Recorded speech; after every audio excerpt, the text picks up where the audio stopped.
Mtu wa Mungu, Bwana Yesu asifiwe sana. Haleluya, ninakusalimu kwa jina la Yesu. Mtu wa Mungu, tukiangalia katika kitabu cha Yeremia sura ya 17 mstari wa 5, neno la Mungu linasema kwamba Bwana asema hivi: amelaaniwa mtu yule amtegemeaye mwanadamu, amfanyaye mwanadamu kuwa kinga yake, na moyoni mwake amemwacha Bwana. Bwana Yesu asifiwe sana. Kumbe kuna wakati ambapo hatufanikiwi kwenye mambo yetu, ni kwa sababu tumelaaniwa. Tumelaaniwa kwa sababu gani? Kwa sababu tunawatumainia wanadamu badala ya kumtumainia Mungu ambaye ametupa hao watu. Tunajua kwamba Mungu hufanya vitu vyote kupitia watu, anabariki watu kupitia watu, anainua watu kupitia watu, anafanya vitu kupitia watu. Ndio maana sijai kuona mtu anasema kwamba niliomba Mungu anipe kazi au niliomba Mungu anipe hela, nikaona mkono wa Mungu kutoka mbinguni umeshuka au umenishushia hela. Sikuona mkono wa Mungu umeshuka kutoka mbinguni umenishushia debe la unga, debe la mchele, umenishushia debe la chakula. Bali ulipoomba fedha, kuna mtu ambaye kwa kupenda kwake yeye mwenyewe tu akasema, kijana wangu pokea hii hapa 10,000, kijana wangu pokea 50,000 hapa, 100,000 hii hapa. Yeye mwenyewe kwa kupenda kwake.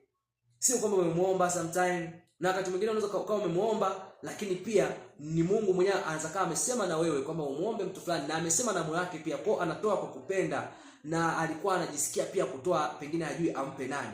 Bwana Yesu asifiwe sana. Kwa sababu gani? Kwa sababu Mungu ndiye anayefanya vitu kupitia watu.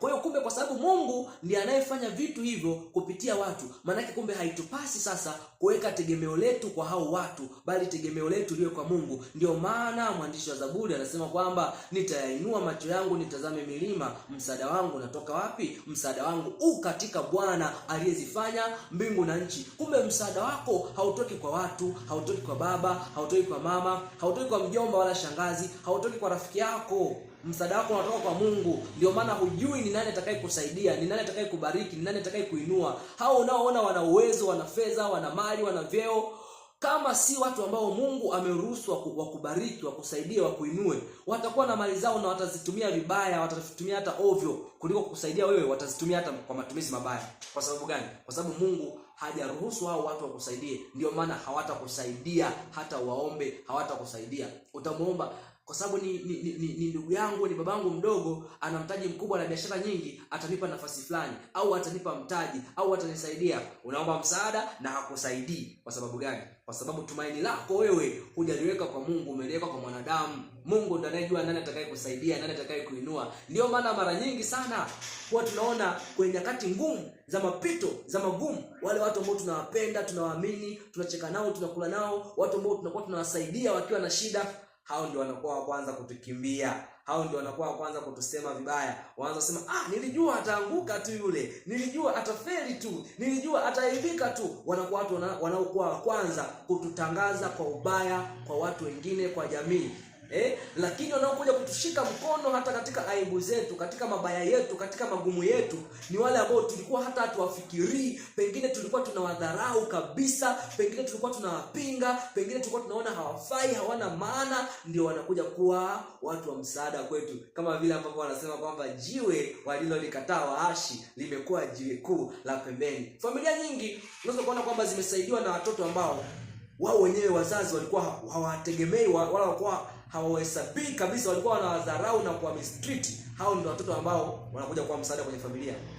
Unakuta mtoto ambaye alikuwa anapendwa, anaheshimiwa sana, anaonekana kama huyu ndio msaada, kwa sababu pengine hata ya malezi ambao amelelewa, anakuwa yai anaishia kuwa bogus. Alafu ule aliyelelewa kikatili, kumbe ule ukatili ndio ambao ulikuwa unamtengeneza kumfanya kuwa mtu jasiri, mtu mwenye nguvu, mtu mwenye uwezo wa kustahimili na kuhandle kila kitu kwenye hii dunia, ili awe imara, aweze kukua stable, na aweze kusaidia familia yake pia na watu wengine ambao Mungu amekusudia wafanikiwe. Kwa hiyo kumbe sasa huyu mtu anakuwa amelaaniwa, hasaidiwi. Kwa sababu gani? Anayesaidia watu kupitia watu ni Mungu. Kwa hiyo sasa, kuanzia leo, badilisha mtazamo wako. Usione kama watu ndio msaada wako. Ona kwamba Mungu ndiye msaada wako, kama mwandishi wa Zaburi anavyosema kwamba msaada wangu katika Bwana, haupo kwa baba wala mama. Ndio maana wakati mwingine baba yako na mama yako wanaweza usikusaidie, na upo kwenye shida na wana uwezo wa kukusaidia, wakachagua kutokukusaidia. Kwa sababu gani? Kwa sababu Mungu ndiye ambaye amezuia, kwa sababu umelaaniwa, kwa sababu wewe umewaona hao kama tumaini lako. Kumbe sasa anza kwanza kumuona Mungu kama msaada wako, kama tegemeo lako, kama kila kitu chako, ili ukiwa na shida sasa Mungu mwenyewe sasa ndiye atakayeinua watu watakao kusaidia kulingana na shida yako. Kama ni kazi, utakuta mtu anakusaidia kazi, aidha ni ndugu yako au sio ndugu yako, lakini atakusaidia kazi kwa upendo, pasipo masimango, pasipo manyanyaso, pasipo maneno, pasipo majivuno, na unakuwa na amani kwenye hiyo kazi, kwenye hiyo nafasi, kwenye huo msaada. Unakuwa sio msaada wa matusi, unakuwa sio msaada wa dharau, unakuwa sio msaada wa masimango, bali unakuwa ni msaada ambao unakuwa na amani nao, na unaona kabisa una baraka. Kwa sababu gani? Kwa sababu umetoka kwa Mungu mwenyewe kupitia huyo mtu aliyekubali kutumiwa na Mungu. Bwana Yesu asifiwe sana.